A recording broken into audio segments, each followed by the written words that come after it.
2026 delimitation கண்டிப்பாக நடந்தே ஆகணும். அப்போது மக்கள் தொகை அடிப்படையில் தொகுதி மறுசீரமைப்பு செஞ்சால் நம்மோட எம்பிக்களுடைய பிரதிநிதித்துவம் பாதிக்கப்படும். இதை உணர்ந்து தான் நம்ம முதல்ல குரல் எழுப்பியிருக்கிறோம். இது எம்பிக்கள் எண்ணிக்கை சார்ந்த பிரச்சனை மட்டும் கிடையாது, நம்ம மாநிலத்துடைய உரிமை சார்ந்த பிரச்சனை. அதனால தான் தமிழ்நாட்டில் இருக்க அனைத்து கட்சிகளையும் அழைச்சி கூட்டம் நடத்தணும். பாஜக தவிர மற்ற எல்லா கட்சியினரும் ஓரணியில் நின்று நியாயமான தொகுதி மறுசீரமைப்பு வேண்டும்னு ஒரு தீர்மானத்தை நிறைவேற்றணும். அதில் இந்த தொகுதி மறுசீரமைப்பால் பாதிக்கப்பட உள்ள மற்ற மாநிலங்களையும் ஒருங்கிணைச்சு போராட வேண்டும்னு முடிவெடுத்தோம். அதுக்காக ஆந்திரா, கர்நாடகா, கேரளா, தெலுங்கானா, ஒடிசா, மேற்கு வங்கம், பஞ்சாப் ஆகிய 7 மாநில முதலமைச்சர்களுக்கும் நாடாளுமன்றத்தில் பிரதிநிதித்துவம் இருக்கக்கூடிய அந்த மாநிலங்களை சார்ந்த எல்லா கட்சிகளோட தலைமைக்கும் நான் கடிதம் எழுதினேன்.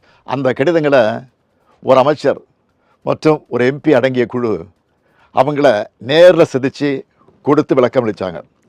எல்லா மாநில முதலமைச்சர்கிட்டையும் நானே ஃபோனில் பேசினேன். இதை தொடர்ந்து சிலர் நேரடியாக வர்றதாகவும் சிலர் ஏற்கனவே ஒத்துக்கிட்ட நிகழ்ச்சிகள் காரணமாக தங்களுடைய பிரதிநிதிகளை அனுப்புகிறதாகவும் சொல்லியிருக்காங்க. இந்த முதற்கட்ட ஆலோசனை கூட்டம் நாளை மார்ச் 22 சென்னையில் நடக்க இருக்கு. இப்போது எதுக்கு இந்த கூட்டத்தை நடத்தணும்னு சிலர் கேட்குறாங்க. தொகுதி மறுசீரமைப்பால் நம்ம தமிழ்நாடும் நம்ம அழைச்சிருக்கிற மாநிலங்களும் பாதிக்கப்பட்டால் இந்திய நாட்டில் கூட்டாட்சிக்கான பொருளே இருக்காது, ஜனநாயகத்துக்கான மதிப்பே இருக்காது. நாடாளுமன்றத்தில் நம்முடைய குரல்கள் நசுக்கப்படும், நம்முடைய உரிமைகளை நிலைநாட்ட முடியாது. இது இந்த மாநிலங்களை அவமதிக்கிற செயல். எனவே மக்கள் தொகையை கட்டுப்படுத்தி சிறப்பாக செயல்பட்டு நாட்டோட வளர்ச்சிக்கு பங்களித்த மாநிலங்களுக்கு ஒன்றிய அரசு தண்டனை கொடுக்கக்கூடாது. அதனால தான் தமிழ்நாட்டில் இருக்கிற பெரும்பாலான கட்சிகளோட ஒருங்கிணைந்த சிந்தனைப்படி மற்ற மாநிலங்களை ஒருங்கிணைக்கிற இந்த கூட்டம் நடைபெறப் போகுது. இந்த கூட்டத்தில் ஒரு முடிவெடுக்கப்படும். அதன் அடிப்படையில் அடுத்த கட்ட நடவடிக்கைகளை மேற்கொள்வோம்.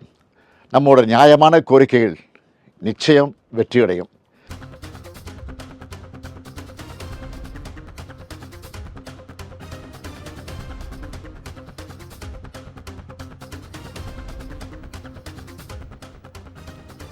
தொகுதி மறுவரை தொடர்பாக சென்னையில் நாளை ஆலோசனை கூட்டம் நடைபெற உள்ளது. தொகுதி மறுவரை தொடர்பான ஆலோசனை கூட்டத்திற்கு வருகை தரும் தலைவர்களுக்கு முதலமைச்சர் மு.க. ஸ்டாலின் வரவேற்பு தெரிவித்திருக்கிறார்.